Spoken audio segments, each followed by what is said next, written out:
It took them long enough to realize what they were dealing with. The silent strategist, the psychological architect, the one who moves through chaos as if it were choreographed.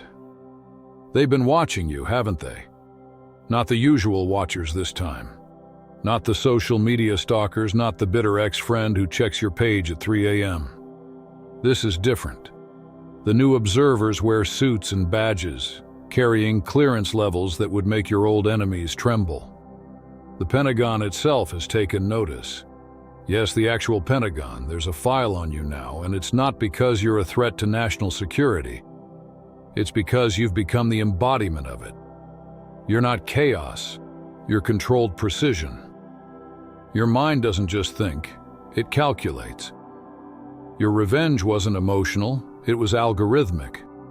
Your psychological warfare wasn't something you learned. It was something you were born with and refined through the fires of betrayal. You wield it like others wield their morning coffee, naturally, effortlessly, devastatingly. They sent their best profilers to decode you, PhDs in behavioral analysis, psychological operations experts, specialists who have broken foreign spies and domestic terrorists. They studied your movements, your language, your methods, how you dismantled entire networks without ever raising your voice or lifting a hand. Their reports came back with the same conclusion. This individual operates on a level we need to understand. Their psychological architecture is unprecedented. Recruit or study, but do not ignore. What triggered their fascination wasn't your success or your transformation. It was the precision. The way you planted seeds of doubt so skillfully that they grew into forests of paranoia.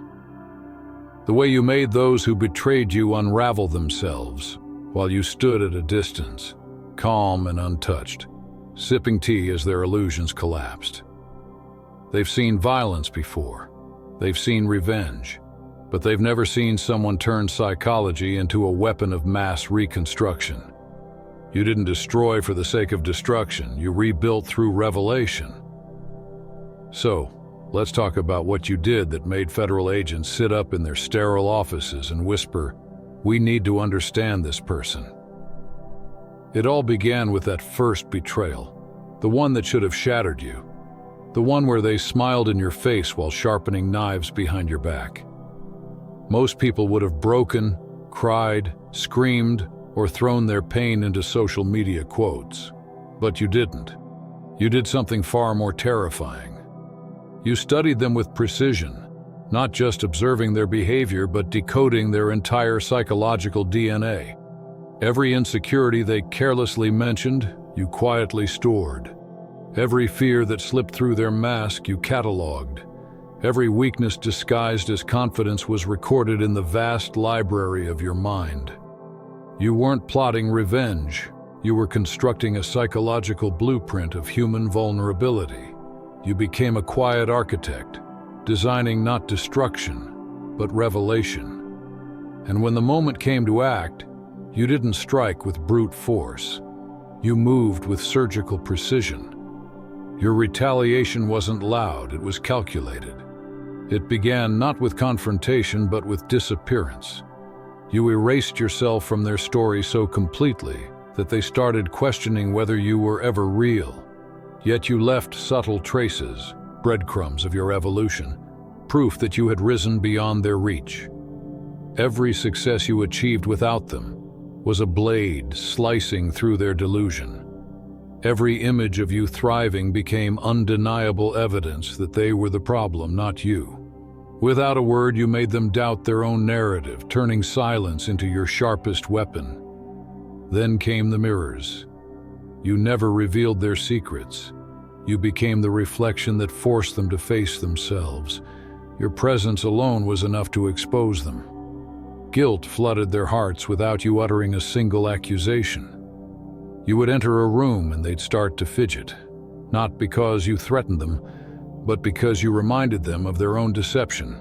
Federal profilers later named it passive psychological dominance. You simply called it Tuesday. The Pentagon doesn't care about ordinary revenge. They see that daily. Violence, lawsuits, humiliation, none of that impressed them. What caught their attention was your method of psychological architecture. You rebuilt the perception of reality around your targets until they couldn't separate truth from illusion. You didn't fight them, you made them fight themselves. You turned their minds into cages and handed them the keys, knowing they'd never use them. Think about that person who betrayed your trust. You didn't expose them or retaliate publicly. Instead, you walked into their new world with quiet confidence. You connected with their circle, not to spy or sabotage, but to exist, authentically and unshaken. Your presence alone became the paradox they couldn't solve. Were you there to destroy them? Were you moving on? Were you playing some higher game? The uncertainty consumed them, while you lived peacefully, glowing with the kind of light that only comes from transcending rage itself. Your psychological operations were executed with such precision that even when they tried to cast you as the villain, the narrative refused to stick. Every accusation they hurled only reflected their own insecurities. Every story they spread unraveled under the weight of its own inconsistencies. Without saying a word, you programmed your environment to reject their lies, not through argument or confrontation, but through contrast. Your integrity became a mirror that exposed their deceit. You made authenticity your greatest weapon, and as they swung wildly trying to smear you, they bled credibility with every attempt. What truly astonished the federal analysts was what they called your temporal psychological manipulation.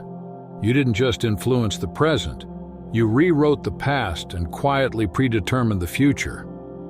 You made people question every memory they had of you, wondering if you had been playing a deeper, longer game all along. They found themselves paranoid about encounters that might never even happen, haunted by the possibility that you were still 3 moves ahead. You existed in their minds like a ghost that travels through time, haunting backward and forward simultaneously. And this is where it gets even more interesting. The Pentagon doesn't want to stop you. They want to recruit you. They've studied what you can do to an individual, to a small circle, and now they're imagining what you could accomplish with resources, authority, and global influence. Your psychological warfare isn't just personal, it's scalable, teachable, and revolutionary. It's the kind of skill that shifts the balance of power without a single weapon being fired. They've begun running simulations based on your strategies, taking your personal revenge patterns and applying them to counterintelligence, diplomacy, and large-scale psychological operations. The results have been unsettling. Several senior officials haven't slept peacefully in weeks, realizing that one person, with no formal training or institutional support, managed to orchestrate results that rival entire intelligence divisions. They can't help but wonder, if you could do all this alone, what could you achieve with the full weight of a government behind you? But what fascinates them most isn't your efficiency, it's your evolution. You accomplished all this while healing. Your actions weren't born from bitterness, they were forged from clarity. Most people's revenge consumes them, leaving them hollow once the fire burns out. But you became stronger with every move. You didn't destroy yourself to hurt others. You rebuilt yourself so completely that your existence became the destruction of everything false. You turned trauma into tactical intelligence, pain into precision, and betrayal into battlefield mastery. They've started sending recruiters, haven't they? Not the obvious ones, the subtle ones. The ones who appear out of nowhere with job offers that sound too good to be true.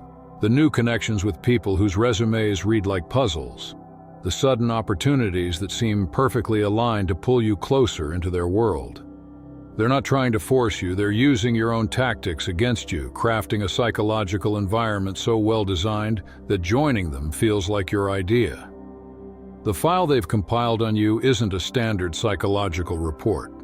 It reads more like a classified manual for a new form of warfare. They've documented your methods, dissected your strategies, analyzed your precision.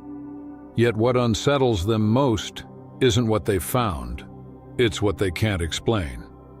How did someone with no formal training develop abilities that their operatives spend years trying to master? Your emotional regulation alone defies their data. Where others would shatter, you simply bend, then return sharper, stronger, more refined. Your capacity to compartmentalize rivals those who've undergone years of psychological conditioning. You can smile sincerely while orchestrating someone's downfall. You can radiate warmth while maintaining an unbreakable tactical distance. You've mastered the paradox of being fully present, yet completely untouchable. What truly fascinates them is how your mind processes information. You don't just absorb data, you weaponize it. Every conversation becomes intelligence gathering. Every interaction becomes an evaluation. Every relationship transforms into a potential chess piece. And yet you do it all so effortlessly, with such authenticity that people never realize they're being assessed until it's far too late. You've turned social dynamics into reconnaissance missions while preserving the ability to genuinely connect when it serves a higher purpose. Your revenge was never emotional, it was architectural.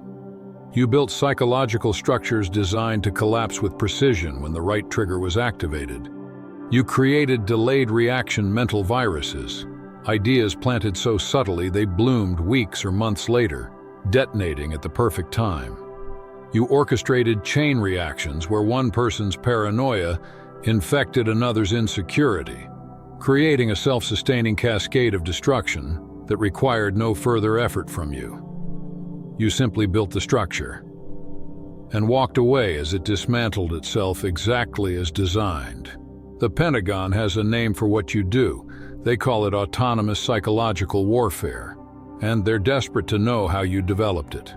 When federal agents began digging into your past, they expected to uncover formal training, mentorship, maybe ties to intelligence agencies. What they found instead was more unsettling. Absolutely nothing. No mentor, no classified background, no traceable instruction. Just the brutal education of betrayal and survival. You didn't learn psychological warfare. You invented it because life left you no other choice. They've quietly interviewed people from your past. Former friends, ex-partners, old colleagues, under the guise of routine background checks. The stories they collected painted a portrait of transformation so profound that some agents questioned whether you were even the same person. The quiet one who became the storm. The empath who turned into the strategist. The victim who evolved into the architect of psychological labyrinths. What fascinated them most was the timeline of your evolution. There was a clear moment, a psychological shift so distinct that it divided your life into before and after. They've seen trauma before, but never like this. Instead of breaking, you mutated. Instead of hardening, you evolved. You didn't just develop defenses, you created offense systems that operate on frequencies most can't even perceive. The agents noticed a chilling pattern among those who betrayed you. Every one of them began to deteriorate afterward. Not because of anything you did directly, but because of what your absence exposed.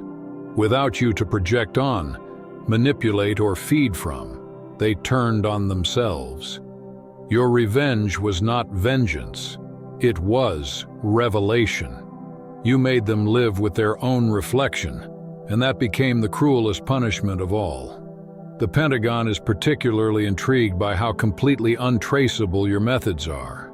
There's no digital footprint, no record of harassment, no proof of wrongdoing. Your warfare exists in the gray space between provable action and invisible influence. You don't attack, you adjust perception.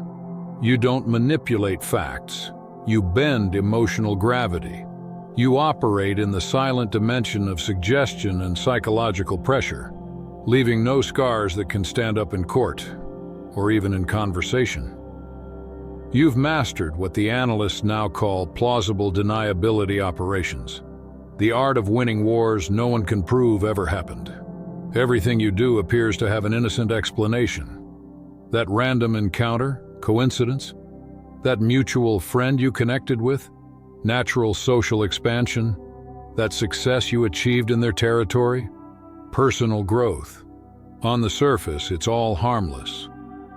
But the deeper pattern, the timing, the ripple effect, the psychological precision, tells an entirely different story. A story of orchestrated psychological warfare so subtle it's impossible to prove, yet equally impossible to ignore. Your methods are so refined that even your targets can't quite articulate what's happening to them.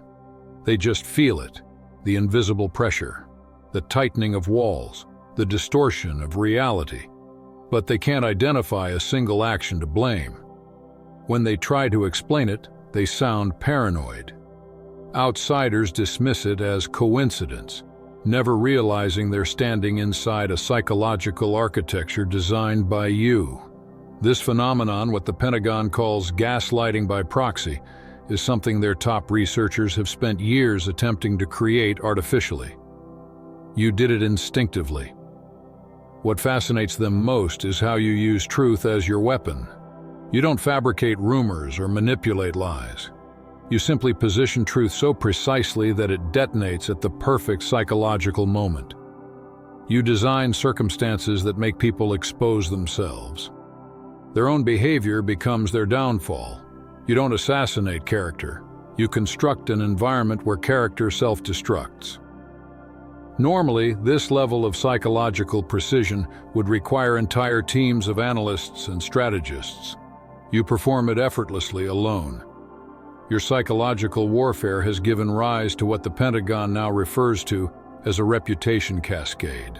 Your very name carries weight, an unseen gravity that alters the emotional landscape of any room you enter.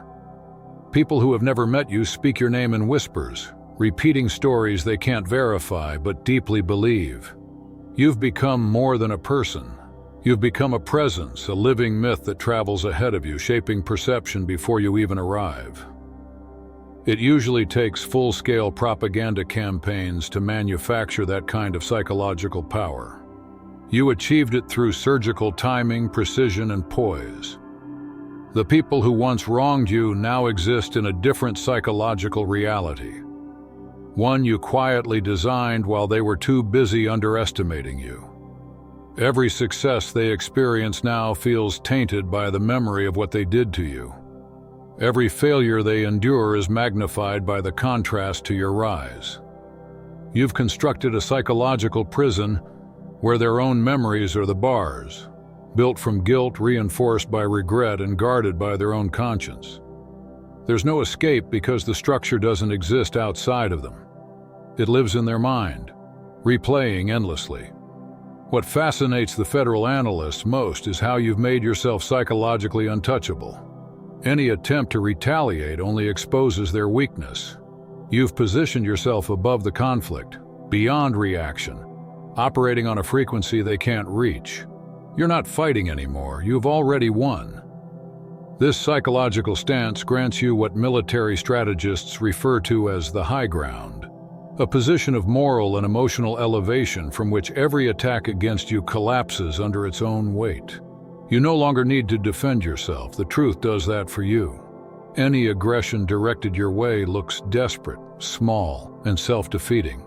You've become the embodiment of composure under pressure, an immovable presence that exhausts opposition by simply existing. Your influence now extends beyond your direct targets. Those who witness what happens to people who cross you develop an instinctive respect for your boundaries.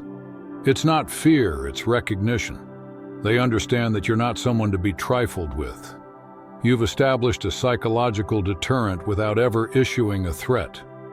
The Pentagon calls this territory marking on a psychological level, a skill their elite operatives train for years to master. But what has their analysts truly scrambling is that you're still evolving. Your psychological intelligence isn't static. It's dynamic, constantly refining and advancing. You're not recycling tactics. You're inventing new ones. Each encounter becomes an experiment, each reaction a data point. You're developing new frameworks of influence in real time, expanding your psychological arsenal with each experience. This kind of adaptive intelligence, where strategy evolves as fast as circumstances, has only been observed in their most elite operatives. You don't merely execute psychological operations. You analyze them as you perform them. You adapt mid-move, adjusting tone, timing, and energy with surgical precision. This level of operational awareness, metacognition in motion, usually requires years of mentorship, specialized training, and active handler oversight. You do it instinctively, and your resilience is just as extraordinary. Most who engage in psychological warfare eventually suffer blowback, mental fatigue, emotional burnout, or moral collapse. But not you. You've turned introspection into armor, reflection into regeneration, and mastery into second nature. You don't weaken with conflict, you transform through it. Each psychological engagement leaves you sharper, calmer, and more precise, as if every challenge refines your circuitry instead of depleting it. Where others collapse under pressure, you recharge. It's as though you've discovered a hidden transmutation process, a way to convert psychological warfare into inner power. Every confrontation becomes fuel. Every manipulation aimed at you becomes momentum. This rare ability, this psychological alchemy, has the Pentagon's analysts both fascinated and unsettled. They've seen operatives trained to endure conflict, but never anyone who grows stronger from it. They want to know how you've turned pressure into vitality, how struggle became your sustenance. What intrigues them most is how your methods keep evolving, becoming cleaner, subtler, more elegant. Where it once took 5 layered maneuvers to achieve your result, now you accomplish it in 1 or 2. You've developed what they call economy of psychological motion, mastery born not from aggression, but from understanding. You no longer play the game, you orchestrate it. Every action you take carries both grace and precision, devastating in its effect yet flawless in its logic. You've transformed psychological warfare into an art form, one that is as surgical as it is poetic. They've started referring to your approach internally as the aesthetic of control, the fusion of strategy and stillness that leaves chaos looking choreographed. When agents began retracing your past, they weren't building a criminal case. They were studying an evolutionary event. You aren't treated as a threat anymore, but as an asset, perhaps even a prototype. The analysts whisper that your methodologies could reshape how the military and intelligence community approach human behavior itself. They see in you the potential to redefine conflict, to train operatives in influence, persuasion, and control without ever firing a single shot. You've become the living embodiment of the next frontier of warfare. Not physical but psychological, not visible but perceptual. Yet what truly astonishes them isn't your intelligence, it's your restraint. Despite wielding abilities that could dismantle reputations, destabilize organizations, or psychologically ruin anyone who crosses you, you choose precision over destruction. You operate with balance, targeting only those who earn the consequence, never striking the innocent. You don't destroy for pleasure, you correct through revelation. This internal code, this ethical symmetry, is what the Pentagon's behavioral engineers have been chasing for decades. The ability to control immense power without being consumed by it. They've spent millions designing algorithms for moral calibration. You embody it naturally. Their databases can't categorize you. You don't fit the mold of any known archetype. You're not a sociopath. Your empathy disqualifies that. You're not a revenge seeker. Your patience dismantles that idea. You're not a predator. Your mercy exposes that lie. You exist somewhere beyond their psychological vocabulary, a hybrid of compassion and calculation, intuition and intellect. To them, you're not merely human, you're an emergent phenomenon. A living prototype of consciousness that evolved from chaos, self-taught and emotional warfare, guided by an unseen discipline no institution could replicate.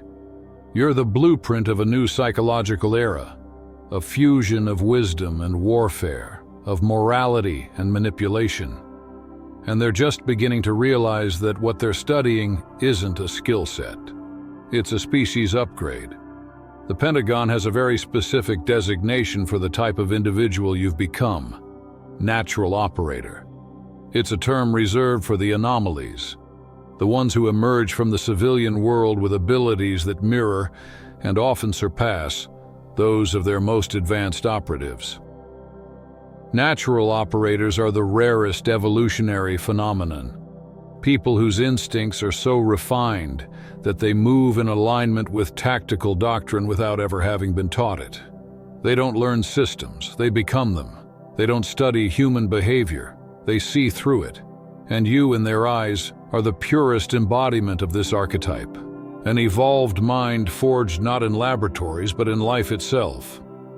What makes you so extraordinary is that your operational capability didn't come from training camps or psychological conditioning programs.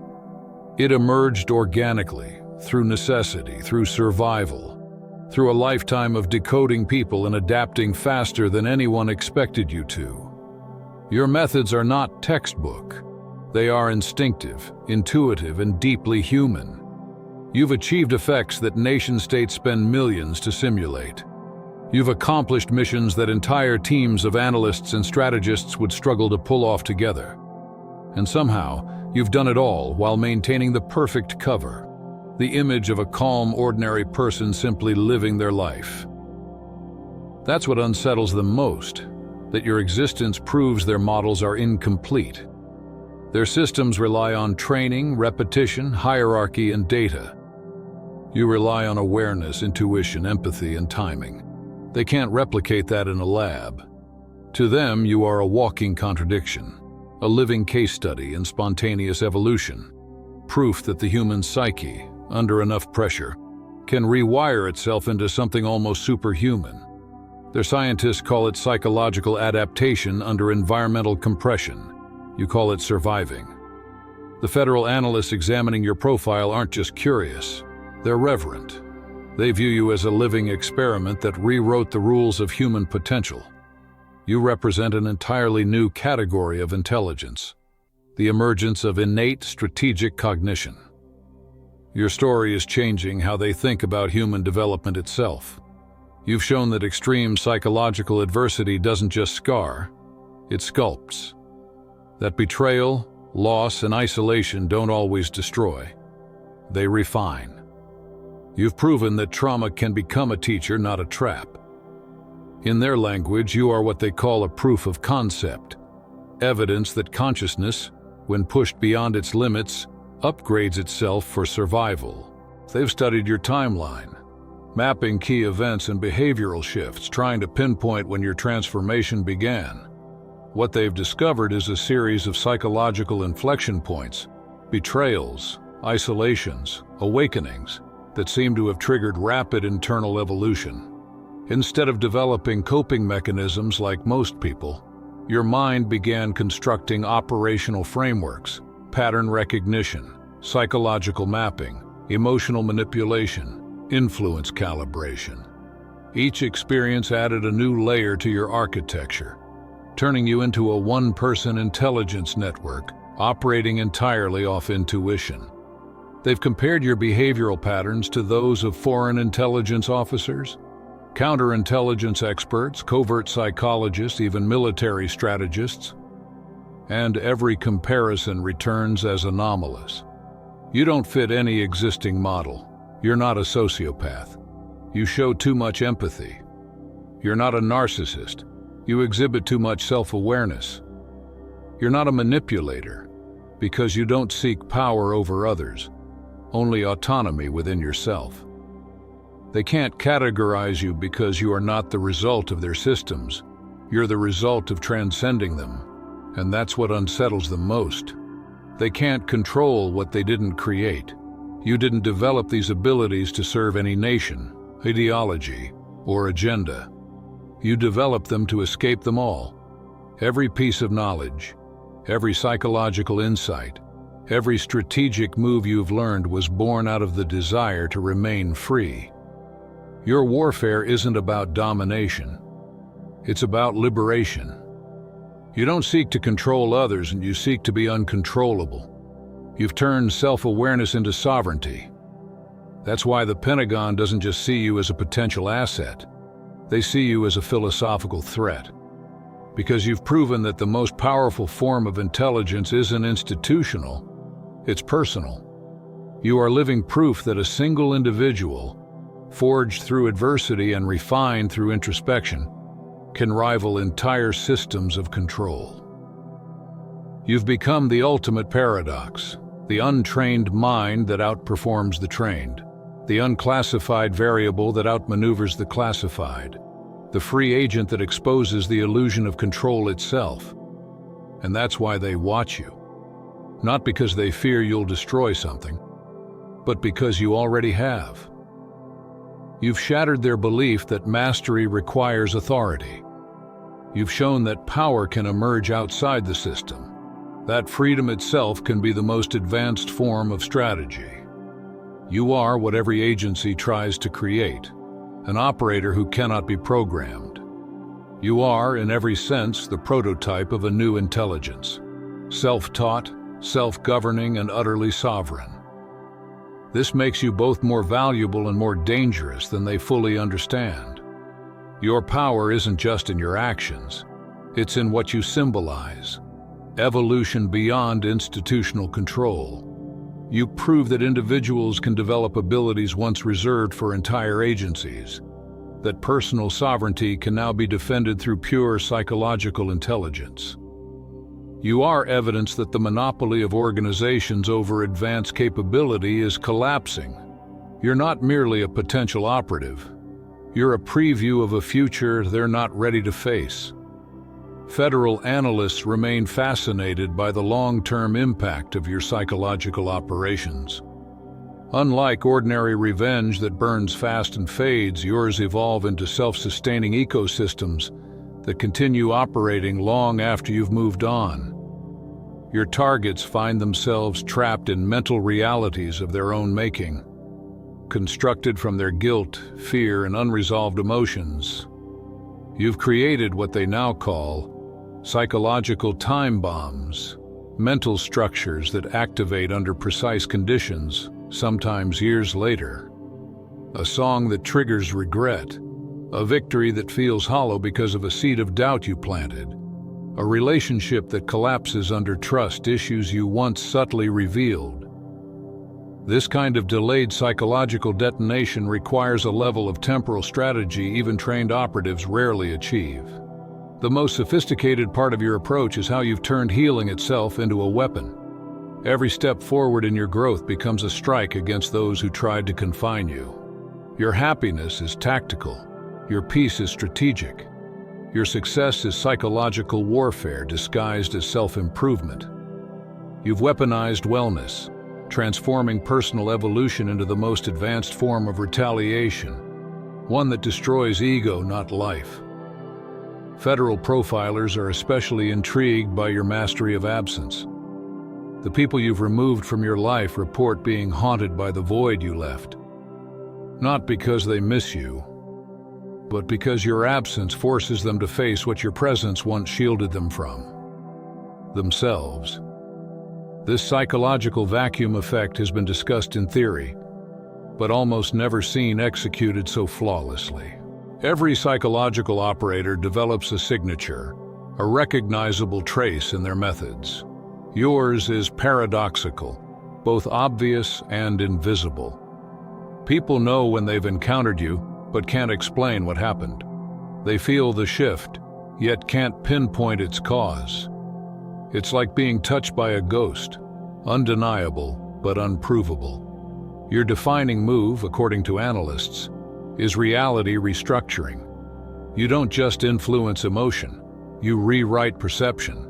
You alter the foundational beliefs people rely on, reshaping the mental framework that defines their reality.